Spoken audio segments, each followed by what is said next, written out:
While technology can bridge the miles, only people can bridge the culture.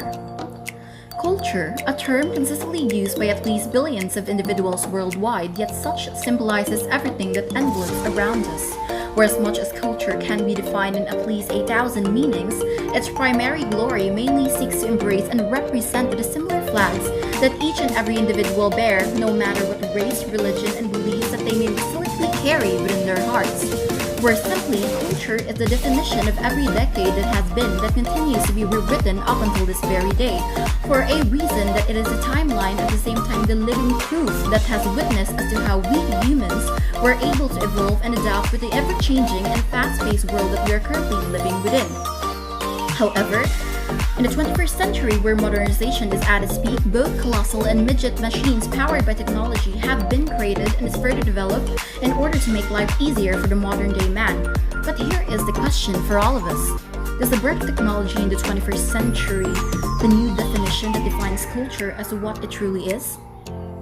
Well, the answer is no, because unlike a bridge that directs us to a safer path towards our destination, technology is only a mere instrument that most of us use in order to embrace and appreciate our own culture. Since culture does not live through technology, but it is alive through us, the people, because without us who preserve it, there is simply no culture. That's why while technology only bridges the miles, only people indeed bridges the culture. As we all know, in the accounts of history, at least hundreds of years ago, we were once colonized by the Spaniards, where such event contributed towards the birth of Christianity and the undying love and devotion of the Filipino people in God, which, as a cultural practice up until this very day, we Filipinos would usually go to church at least twice or thrice a week, most especially during Sundays. In fact, in the outskirts of the household, most Filipino families tend to value the existence of religious symbolisms of faith, such as crosses, portraits, and sculptures representing either God or the saints. Which another cultural practice is the celebration of festivals in honor of the saints, such as our very own Sinulog here in Cebu, which broadly recognized as the grandest festival in the country, celebrated in honor of the child Jesus, Señor Santo Niño. We Filipinos also express our appreciation towards art through preserving cultural heritage such as old houses, artifacts, paintings, sculptures, and other forms of art that is crafted in the past that is now regarded as vintage.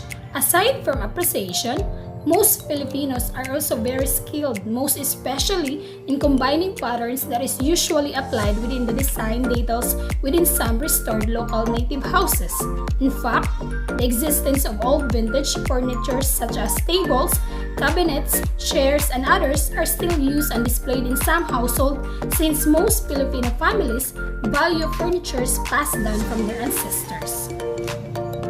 One of the most common cultural traits of us Filipinos is our passion for the love of food, where aside from the regular breakfast, lunch, and dinner, we Filipinos manage to squeeze time for snacks, which one of the most loved local Filipino food is the street foods that is usually served on the streets where many Filipinos usually enjoy. Filipinos also love to indulge in treats that is uncommon to the taste buds, that why most Filipinos tend to market just to secure fresh vegetables, fish, and meat. In fact, in at least during events such as birthday parties, Filipinos never fail to express their visitors with meals as good as those in expensive buffet. I'm Jeddah and I bridge our culture. I'm Jennie and I bridge our culture. I'm Maryvic and I bridge our culture. I'm Leslie and I bridge our culture. I'm Rojielyn and I bridge our culture. I'm Sherlyn and I bridge our culture. We bridge our culture!